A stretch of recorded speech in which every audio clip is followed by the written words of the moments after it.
Greetings all! Today we are going to be doing a little something different.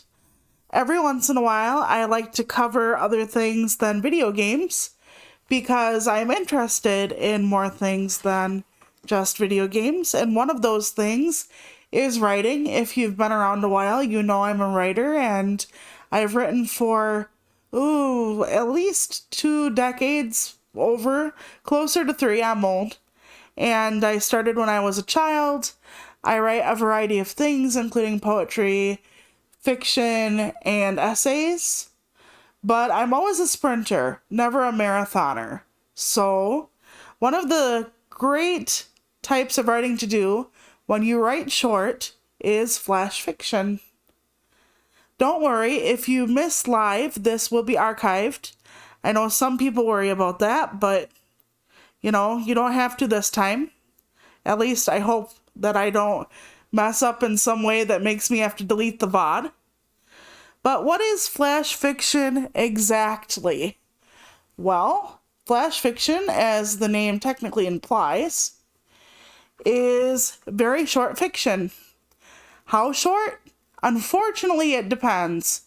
There is no real consensus over word limits. Some people say it's up to 1,500 words. I've seen 2,000 actually. Some people say it's under 1,000 words, which I think is mostly what you will be getting there. And some people even say it's between 100 and 750 words.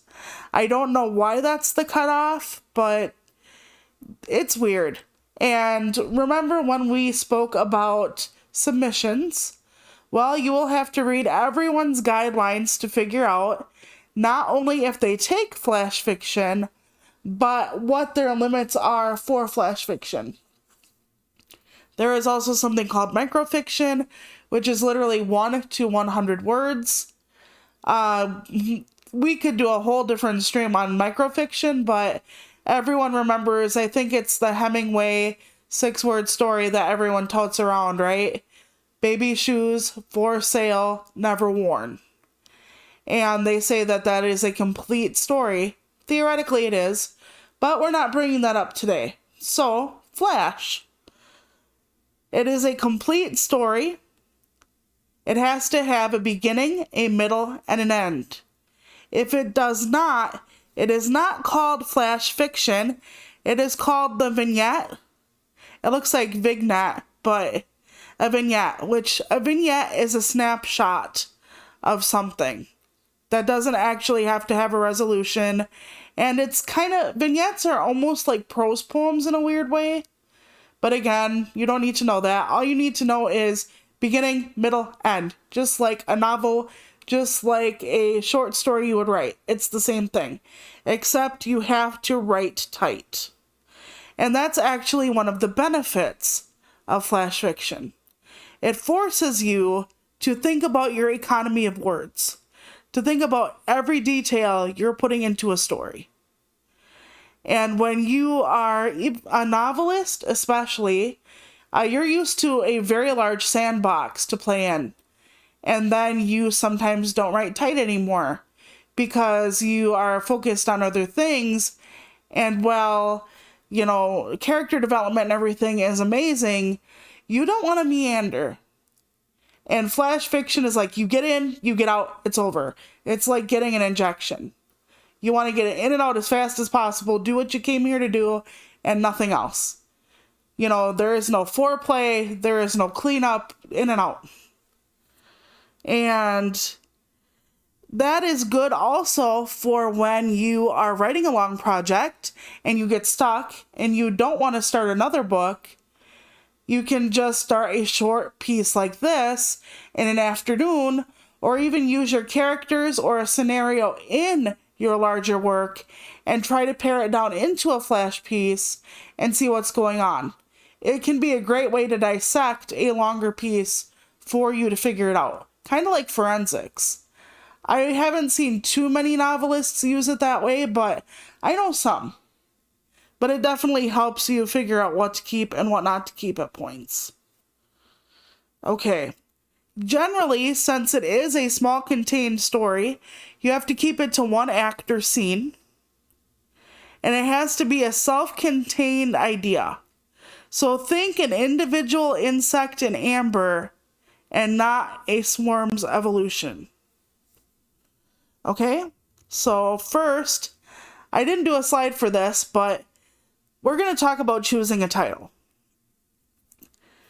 Titles are important in flash fiction as they are in any type of fiction, but the thing about these are the title has to carry more of an impact. It has more on its shoulders because you're dealing with such an economy of words. Every word counts, but not usually the title. Titles don't count in word count, and that gives you a little bit of freedom to have a little bit longer title to kind of explain a thing, or it gives you something to hang your story on. So while a novel needs like an idea or whatever for your title to make sense, like the name of the character or something in the story, Flash, it carries more weight. Even more weight, because if every word has to carry the story along, so does your title. So it either has to subvert or hint at what's in store. So, yeah. You have to figure that out for yourselves. I will show you an example later that, unfortunately, I wrote, and we will see what I do with my title there. So, next slide, we talk about... hold on, sorry about that. Beginnings. Again, every story, you need a good, strong opening, but this opening has to carry with it so many things because you're using, like I said, small space, big words. So let's look at the 3 openings we got here and see why they work. So the first one says, when the ghost arrives at the photo shoot, she is a burst of cold wind, a slight tinge of silver in the air. And that was written by Kyra Condis. Why is that effective? Do you want to read more? Why is the ghost there? This is what I think of when I see this. Why is the ghost at the photo shoot? Okay, she's a burst of cold wind. Sets the scene for you, and the silver in the air. Do ghosts come with a tinge of silver? Is she a fairy? Is it a trick? Like when people used to do mediumship in the 1800s? And what exactly is going on here? It draws us in and wants us to know more. And we want to know more. Okay, so the second one. What do you pack when you have 4 minutes to leave your husband? Okay, at first you're like, oh, she's packing. She has to pack quickly, and then she's leaving her husband. Why is she leaving him quickly? Is he abusive? Is she trying to just get out of the house before he settles her with the kids? What is going on?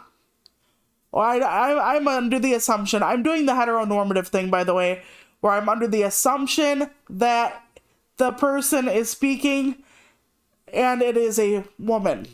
It could very well be a man or a non-binary person. So forgive the gender normative.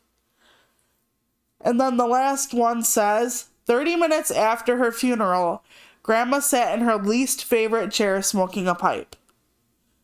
Why is Grandma in her chair after the funeral, after her own funeral? And why is she sitting in her least favorite chair? And the fact that Grandma is smoking a pipe, we don't see a lot of women smoking pipes, so that brings another image. Who is this woman? Why is she there? Did she fake her own death? Is she a ghost now? We want to know. At least, I hope we want to know. And that's it. Your reader has to want to know. What are you doing? Why are you doing it? What is going on here? I had a flash fiction piece I really wanted to read here, but I always had difficulty because I don't want it to be like too much about sex. Yeah, that's me. I know I have a mature channel, but there was one about being married to a glass wife and literally like what sex was like with the glass wife was a good part of that story. And I was like, no, I don't think so. But there was one I really wanted to read here, but it was too long. And it was way, way too sad. So one of the types of fiction I write is horror or fantasy. Sometimes sci-fi. It's under the umbrella of speculative work. And that is what speculative is. It's just anything that is sci-fi, fantasy, horror.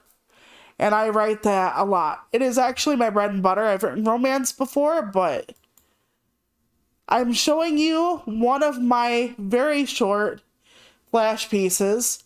This is probably not even 200 words if I counted it out. But I wanted to show you the boxes around each section are to show you the beginning, the middle, and the end.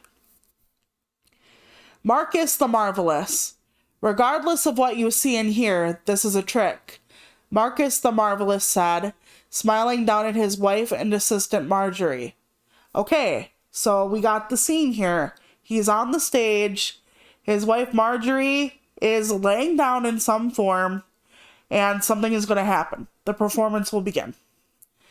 The crowd waited as he banged on the rectangle encapsulating her, donned goggles, and gave her a soft kiss. Turning back, he picked up a chainsaw and brought it to life in roaring glory. He touched it to the box, watching rapt as the audience as it ate a hole wider and wider as it moved. No one attending really thought anything was wrong when Marcus started a vertical instead of horizontal cut. A few gasps were drowned out as Marjorie's shrieks competed with the chainsaw's grind. The first row even shrank back when the red mist flew.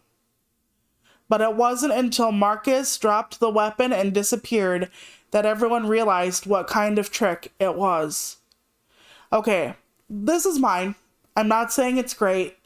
There are flaws to this, but you can clearly see the beginning, and then the middle, where the act is actually occurring, and then the aftermath. I don't subscribe to the you need 3 sentences in a paragraph. I don't subscribe to the you need 5 paragraphs to at least make a story. That is not anything that goes on. And as a matter of fact, a lot of flash pieces are 1 paragraph. Just 1 long paragraph. It almost, again, looks like a prose poem in the way that it's positioned on the page. But it's not. There is a clear progression of things. And for some of you, eventually I will probably do a stream about what prose poetry is. So, beginning, middle, end. There you go. Start as close to the action as possible. Marcus and Marjorie are already on the stage. She's already in the box. We're as close to the action as we can get it without actually leaving stuff out.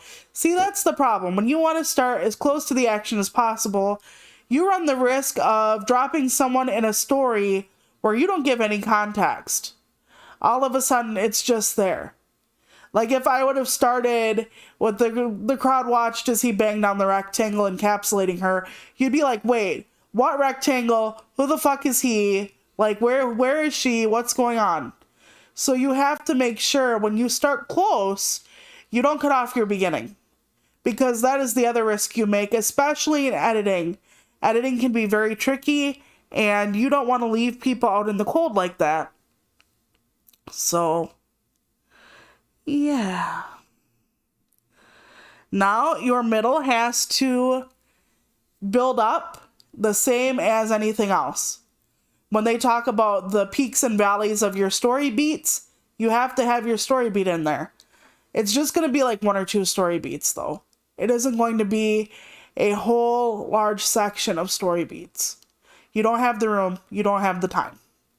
Now, some people, when they write flash fiction, are a lot more descriptive than I am. Sometimes when I take the approach of in and out, I take it too quickly, and there are still some flash fiction writers who are very beautiful in their descriptions. You get a sense of who everyone is. Notice that I tell you what Marcus has done, and that Marcus and Marjorie are married. I don't describe Marjorie's costume. I don't describe the box, nothing. I don't even talk about like what kind of chainsaw it is. I give like little details like when the red mist flew, but most of the time I add no detail that I don't absolutely need. And for people who are setting their scenes in a place that you might not always go, like when you say the coffee shop, it can conjure a generic coffee shop, but if there's something unique about the coffee shop, you'll want to focus on the unique details. Like if the coffee shop plays, let's say, metal instead of classical or easy listening or whatever, that's something that would really make it different and kind of stand out. So in your story, if it's playing metal music in the background, you might want to mention, oh yeah, instead of Bach or whatever, here's like Spirit Box. They're playing Spirit Box in the background, and you're like, well, what the hell? So you need things that set them apart. Same thing with your characters.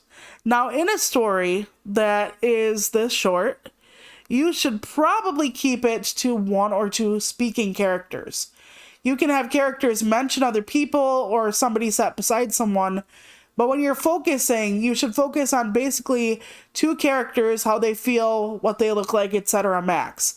Because if you start describing 3 characters and how they speak and what's going on, you get kind of messy. It's possible to do in a longer flash piece, but it's something I wouldn't recommend. Usually when you're describing people, you pick out 1 or 2 key details that would set them apart, just like the metal music in the coffee shop. Something that sets the person apart. Or if you want them to blend in, figure out how to say bland in every way without saying bland in every way. You know, you want to be able to give the characters life without taking all of your word count away from you. Because remember, you're working in a constraint, you're working in the box. So, alright. When you start it, of course, you can start with unusual imagery, which is what the ghost was, and it has to create intrigue. Anything that makes you want to know more, and the middle has to keep it flowing. And a lot of people say when you write a flash piece, the end should be a surprise or subvert some sort of expectation.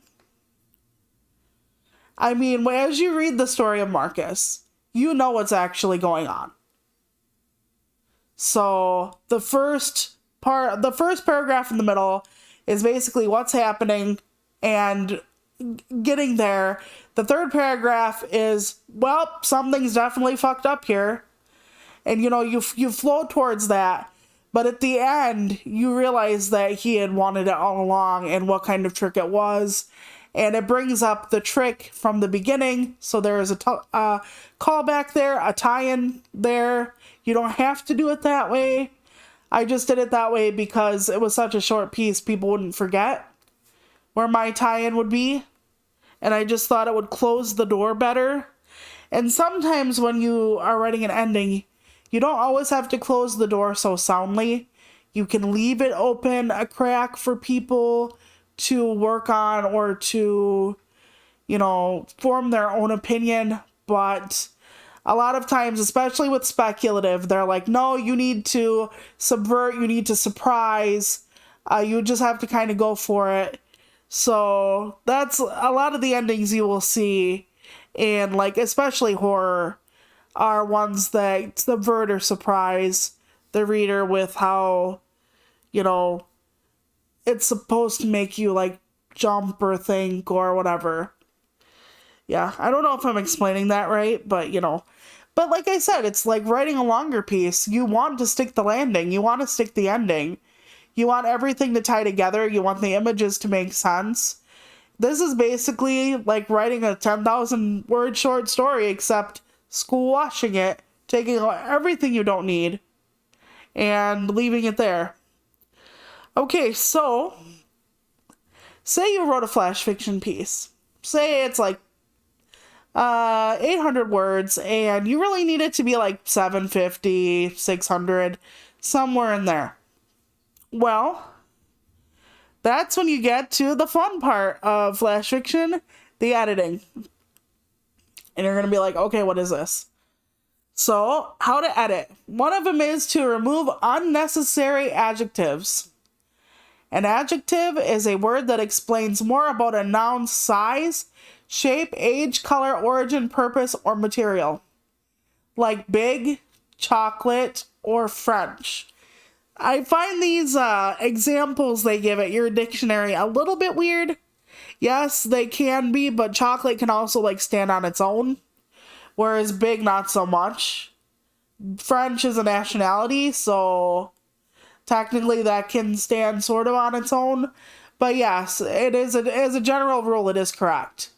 It explains more about a noun, size, shape, age, blah, blah, blah.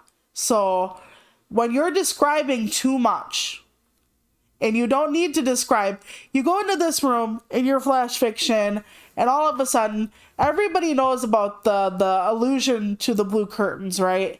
Not illusion as it's all an illusion, but an illusion meaning a hint, or what precedes it, what it leads to. Like, I'm alluding to something. Can you follow my meaning? The blue curtains always allude to sadness, generally. At least I think that's how it goes. Remember, I'm not college educated, folks. So, when you take those curtains and instead of saying like the blue curtains, you suddenly go, the blue damask curtains shined in the light like a fairy's dress. And you just keep going and going and going. And the guy, instead of becomes something with like this guy with an eye patch or whatever, becomes the man in the gray woolen trousers and the Abercrombie and Fitch sweater. And it's like, you don't need like all of those details. All that's going to do is rack up your word count. Nobody's going to care unless the sweater has a meaning, like a huge meaning in your story. Like eventually someone strangles him with his Abercrombie and Fitch sweater. You don't need to explain the damn sweater. And you don't really need to talk about brand names either, unless like the Coke vending machine is going to come after you where the Pepsi vending machine does not. Like if there's some difference in the Coca-Cola wars between the chemicals in the Pepsi and the Coke, and one is a killer and one is not, and we all chose the wrong one. Like maybe then you need it, but remember when it comes to like using somebody in a story that's a celebrity or a brand, you can also, depending on what you say, have an issue legally. But I'm just giving that as an example for fun, and I don't really think Coke or Pepsi would give a shit. But I'm just letting you know, you always have to be careful with that. So you have to also limit your descriptions, which is part of the adjectives, but you have to leave vital descriptions. You can't have a world where no one has a description or nothing has a description, because you still, even though it's more okay to show or tell rather than show in flash fiction, where longer works are generally the opposite, most of the time you still want to show. You don't just want to sit down and tell people like, oh, Mary went to the store, Mary got cake. Like, no, like what is the point of that? Did Mary get abducted by aliens? Did she run into Martha Stewart at the store with her cart? I don't know. But there has to be some detail and reason. Always reason. Okay, so passive voice, well, frowned upon in general, and passive voice is honestly one of my worst traits in writing. I write in passive voice so often.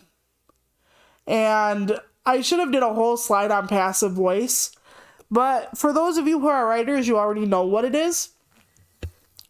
But passive voice is, I had gone to the store on Wednesday. You say I went to the store on Wednesday. And even that's not as good. But passive voice not only takes you out of the action, but passive voice racks up your word count. It really does. Because you add a lot of different small words in the passive sentences. So Well, you're not supposed to do that at any point in writing. It is totally a killer for your word count. So really look where you have passive voice in your stories and X that shit out, whether you're writing a novel or Flash, but definitely it will help your word count if you figure that out. So, yeah. The next slide I'm going to show you is not necessarily about a particular thing, except this is handy to have. I have this on my tablet. It is one of the most concise guides I have ever found to the grammar of dialogue. I can't tell you how many times I have messed up, especially where a dialogue split is. Like the fourth one down where it said, this she added is a bit of dialogue split by a dialogue tag. I have such a hard time when you want to emphasize by putting stuff in there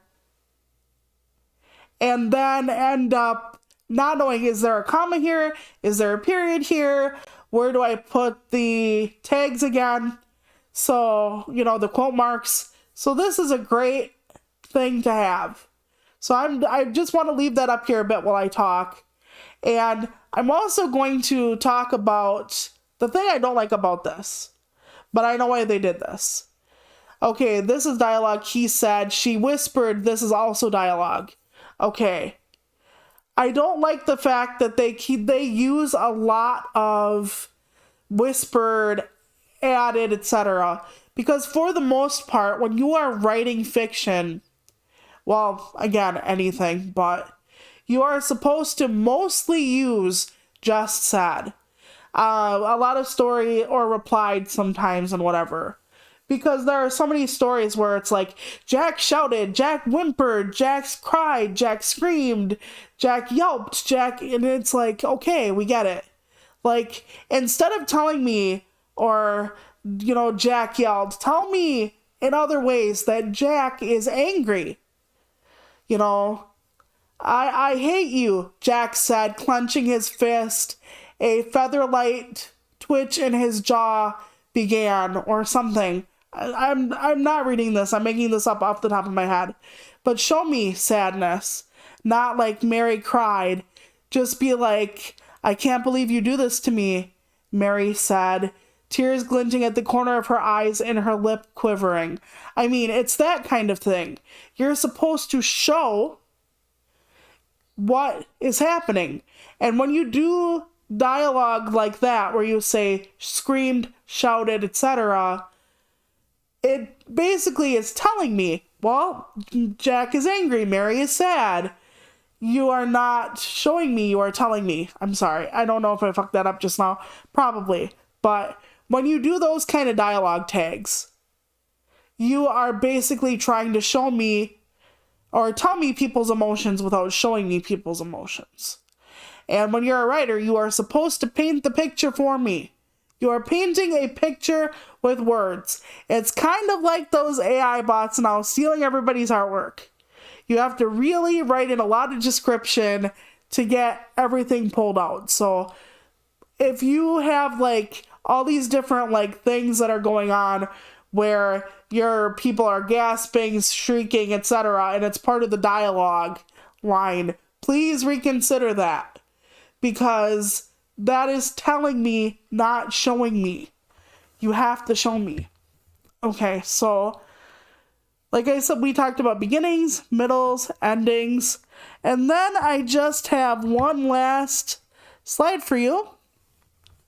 And it's a few places online you can find more information on Flash.